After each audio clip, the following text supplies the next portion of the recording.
Okay, let's start. The lighting here and the shadows. I like my subjects to be in motion. It feels like I'm far away. YouTube, look at me, gente. Are you guys all doing well? Welcome back to the channel.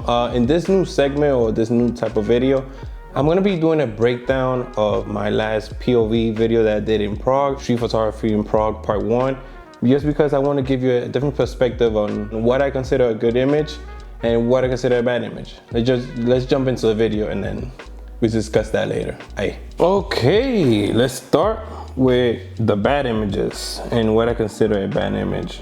So basically, this is the first image that I don't like, just because it feels like I'm far away and the subject, like, you know, there's so much going on. There's not enough depth of field, right, for me. This is a distraction for me right here.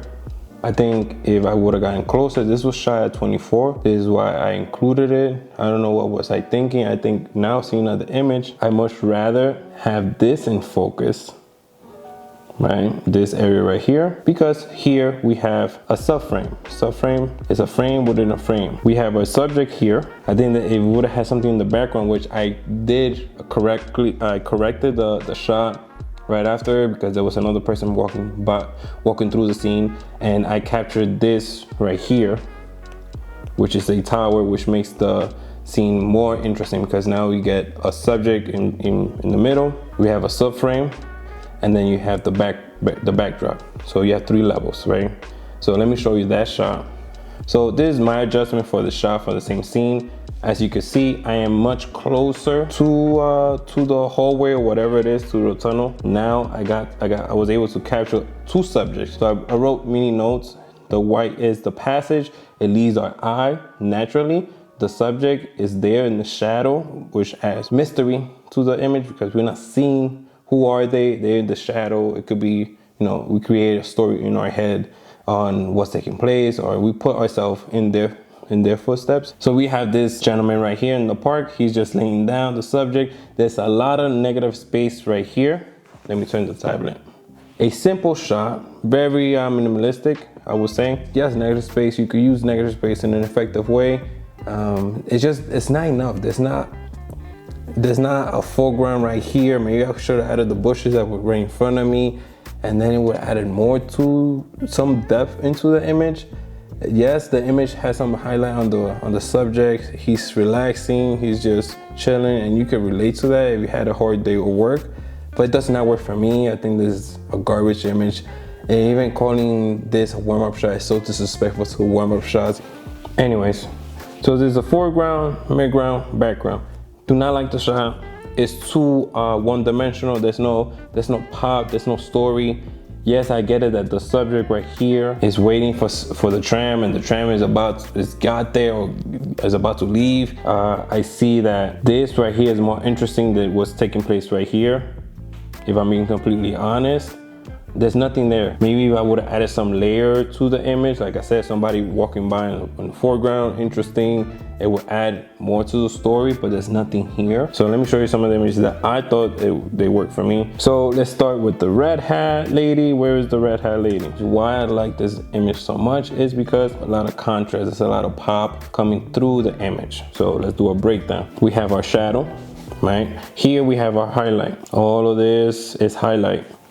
This is our highlight. This is what divides it. And somewhat imaginary line in our head. This is the middle, and somehow the subject separating both shadow and light. Yeah, now you have this subject whose face is not recognizable, but the pop of color from the hat makes it look very interesting. Sorry for the background noise. I like my subjects to be in motion. I don't like capturing them with their feet in the between, because in my head, how I see it, is that they're in between step, or they're not moving at all. So this shot for me works a lot. I like this because there is like a glimmer of hope. We have natural lighting from the curves from the sidewalks that leads our eye right through the scene, aka leading our eyes to the subject.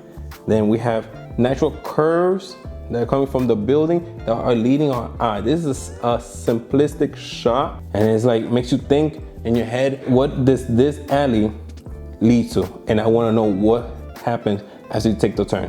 The last final image is like a set of images. So This is the first one. So here, there's default here. I shot this vertically, and I think it would have made more sense if this shot would have been more horizontal, right?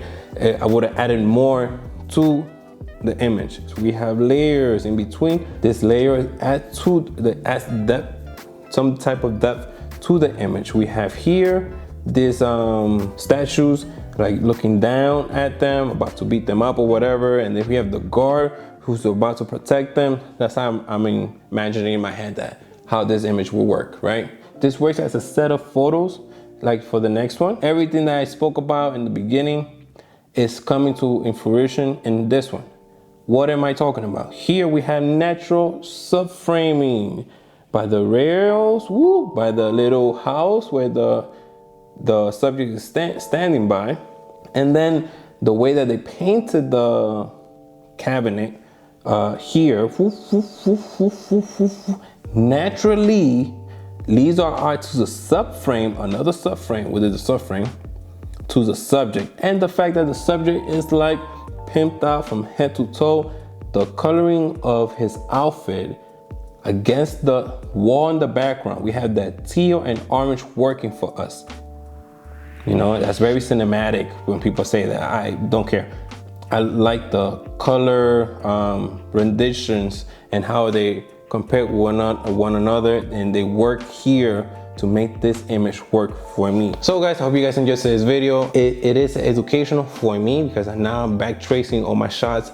I'm telling myself what I like in an image, what works for me and what doesn't work. And I think that I wanted to share that with you guys, and you let me know if this works for you. I think it's very different, and I'm gonna continue doing it. Every time I do a POV of my street photography, or if I'm working with a model, I will do this type of video just because it will backtrace. It will help us move forward together, learn from our mistakes. And if you enjoyed this video, make sure you guys hit the like button 3 times. Hit the subscribe button 3 times. So if you're new to the channel, my name is Ramon Brito. I am a photographer based out of Sofia, Bulgaria. I love to just capture the moment, capture the story the way I see it, and I love to use my gear for it, and I'll take you guys on the behind the scene. If you're down for that, you know what to do. Subscribe to the channel, and subscribe to the channel, leave a comment down below, and I'll see you guys in the next one. Ciao guys.